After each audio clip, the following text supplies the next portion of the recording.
हाँ तो दोस्तों, आज हम पढ़ेंगे उत्तर का विशाल मैदान। ये भारत है। भारत के अंदर ये पंजाब और हरियाणा का मैदान है।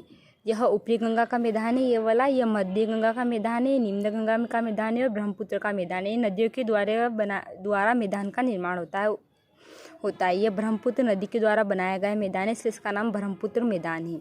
उत्तर के विशाल मैदान का विभाजन, प्राकृतिक विभाजन और प्रादेशिक विभाजन। प्राकृतिक विभाजन के अंतर्गत भाबर, तराई, बागड़, बूढ़ और रेह, खादर, डेल्टा।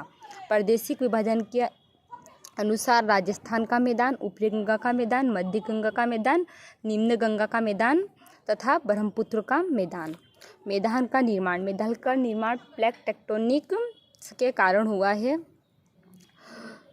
भौतिक विभाजन की प्राकृतिक स्थलाकृतियाँ। भाबर, शंक्वाकार आकृति होती है भाबर की। पर्वत के गिरिपाद में नदियों के द्वारा लाए गए अवसाद कंकड़ पत्थर का जमाव से निर्मित होते हैं। इसमें छोटी छोटी नदियाँ लुप्त हो जाती है। अत्यधिक परागम्य होता है।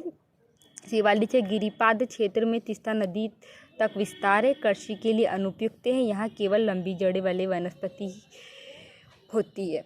यानी कि भाबर जो है शिवालिक के गिरिपाद में शंक्वाकार आकृति में जमा होते हैं। यहाँ पर छोटी नदियाँ विलुप्त हो जाती है।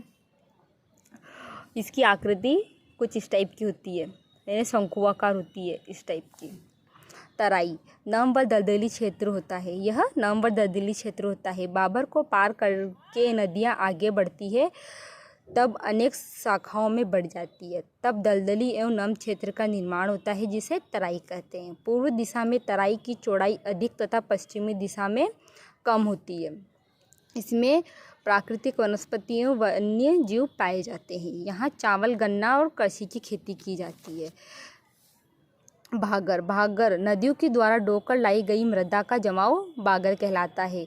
पुरानी जलोढ़ बागर कहलाती है और नवीन जलोढ़ खादर कहलाती है। बागर क्षेत्र में कंकड़ पत्थर अधिक है तथा अशुद्ध कैल्शियम कार्बोनेट की अधिकता है, जो खेती के लिए उपयुक्त नहीं होती है। खादर नवीन जलोढ़ मृदा वाला स्थान है, जो कृषि के लिए उपयुक्त होता है।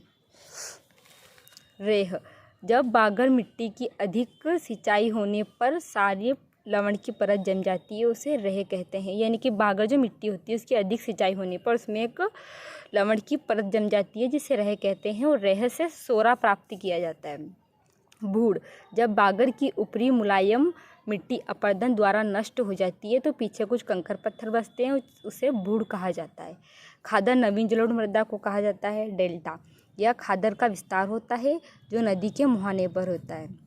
जैसे कि इस डायग्राम के अनुसार आप समझ सकते हैं, ये शिवालिक के गिरिपाद में शंक्वाकार आकृति में भाबर का निर्माण हुआ है। यह भाबर से आगे यह दलदली और नम भूमि जो तराई कहलाती है।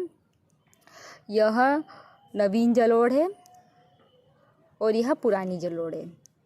गोखुर झील रेह, बागर की अत्यधिक सिंचाई होने पर नमक की परत जमती है, जो रेह कहलाती है। तो ये रह है बूढ़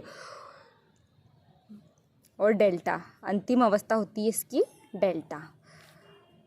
अब हम पढ़ेंगे प्राकृतिक विभाजन। राजस्थान का विभाजन, यह मुख्य रूप से राजस्थान में है, जो कि अरावली के पश्चिम में स्थित है। यह अरावली को दो भागों में बांटता है, मरुस्थल और भागर। मरुस्थल पूर्णतः शुष्क होता है।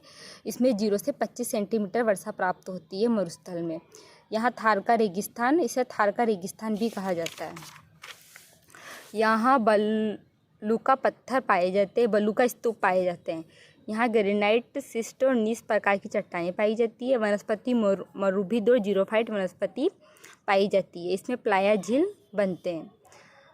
राजस्थान बागर, इसमें कृषि कम की जाती है क्योंकि यह कहीं उपजाऊ और कहीं अनउपजाऊ होती है। यानी कृषि के लिए खादर सबसे बेस्ट होती है और यह बागर नहीं होती क्योंकि इसमें कहीं उपजाऊ और कहीं अनउपजाऊ मृदा पाई जाती है। यहाँ अंतःस्थलीय लूनी नदी है, इसमें नमक युक्त झीलें पाई जाती है।